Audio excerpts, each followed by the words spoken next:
Hey guys, welcome back to the channel. In today's video, we'll be recreating this top using the freehand method. Previously, we recreated it using the pattern drafting method. The link to that tutorial will be in the description and the link to the circular palazzo pant as well.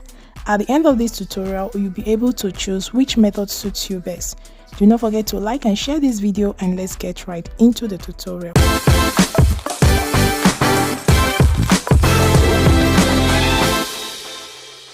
My fabric here is folded into two, and I came in by 3 inches and drew in my center front line. These 3 inches is going to serve as the gathers on the center front of our top. With my tape on the center front line, on the shoulder line I will place my neck width of 3 inches and the neck depth of 3 inches. I will square out these points and draw in my front neckline.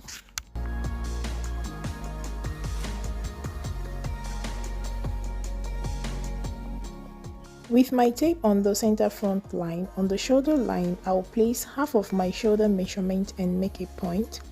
With my tape on this point, I will go down 1.75 inches for the shoulder slope and make a point there. I will connect this point to the neckline and extend the line from the shoulder out for my sleeve length. If you're using a wider fabric, you can see mine is small, so I'm using everything.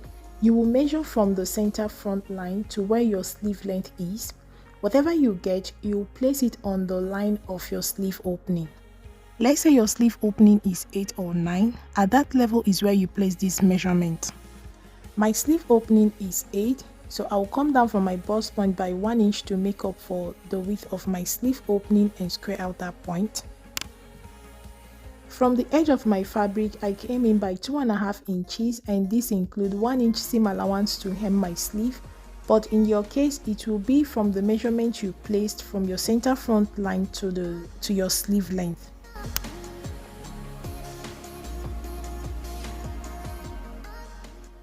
I'll connect the points for my sleeve opening. On the waistline, place 1/4 of your waist circumference from the center front line if you do not want much excess. Remember, we have 3 inches on fold at the center front, which will be 12 inches extra when this top is completely sewn. At the hem of the top, I place 1/4 of my exact hip circumference and drew in my side seam. So like I earlier mentioned, is either you connect to your waistline if you don't want much excess, or connect the way I just did. On the side of the hem of the top, I came up by 1/2 inch and blended it back into the hemline to prevent any sharp or pointy corners. I went ahead and cut out my top, adding my seam allowances.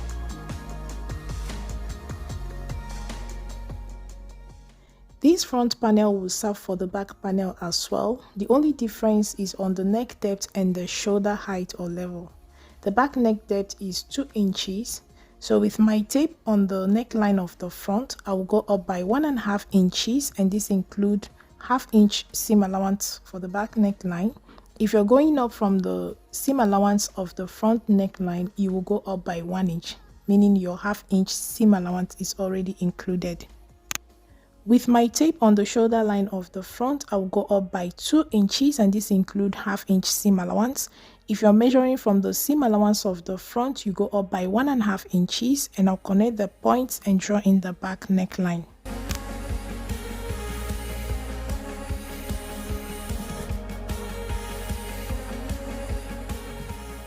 This 1.5 inches difference on the shoulder will help balance your top and prevent unnecessary discomfort. If you've been following this channel, you will know that our front and back armhole levels are never the same if you want a balanced fit on your garment. With my tape on the back neckline, I came down 5.5 inches for the passage of my head, so I'm going to split this place open. If your head is bigger than my big head, make sure you come down by an extra 1 inch or 1.5 inches. So I'll go ahead and cut out my pieces, and we'll move on to the sewing part.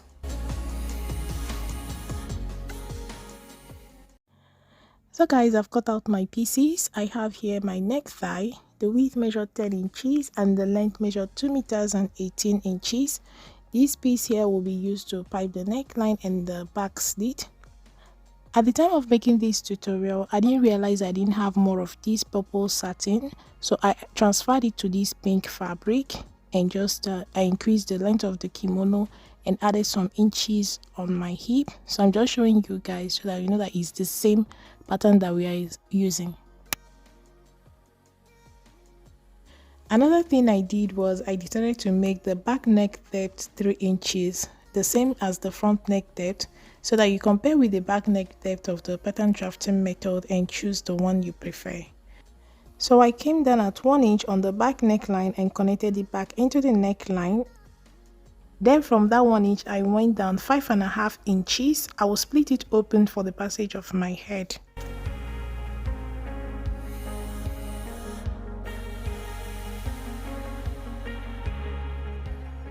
Before I go ahead and run basting stitches on the neckline, I will measure the neck circumference on my pattern to know how much the neckline will be gathered to. Once I have this measurement, I will notch on the 3 inches we added on the center, front and back. Then I will run basting stitches around the neckline of the front and back and gather it.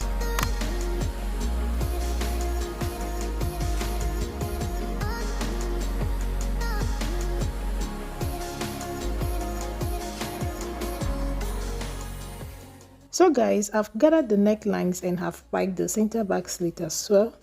From the shoulder line of the front bodies on both sides, I came down at 2.25 inches and gathered the rest to my front neck circumference. And I did the same on the back and gathered to the back neck circumference. So the gather should be centered on the center, front and back neckline. I'll go ahead and attach the front and back panels on the shoulder using a French seam. So with the wrong sides of my fabric facing each other, I will attach with a 0.25 inch seam allowance on the right side of the fabric. Once that is done, I will trim down the seam allowance to 1 mm away from the seam line. I will now turn it to the wrong side with the right sides facing each other and I will attach with the remaining 0.25 inch seam allowance. So guys, I've attached the 2 panels and this is what you have. A clean finish on the wrong and on the right side of your top. The next thing I'm going to do is to pipe the neckline, and before you do this, make sure you have measured and confirm your neck circumference. I will pipe the neckline from the back to the beginning of the gathers on the front, so the front gathers will not be piped. I have notched the beginning of my gathers on both sides of my front neckline, so I'm going to pipe from the back to a little bit past that point on both sides of the neckline.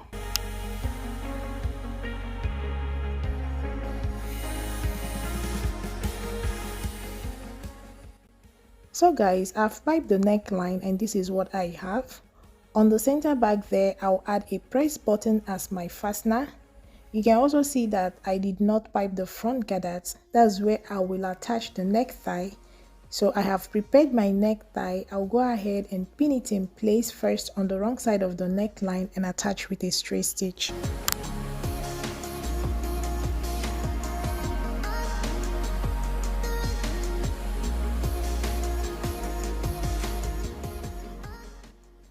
I have attached the necktie on the wrong side of the neckline. Now I will top stitch it close on the right side, making sure the ends of the piped neckline is properly hidden inside.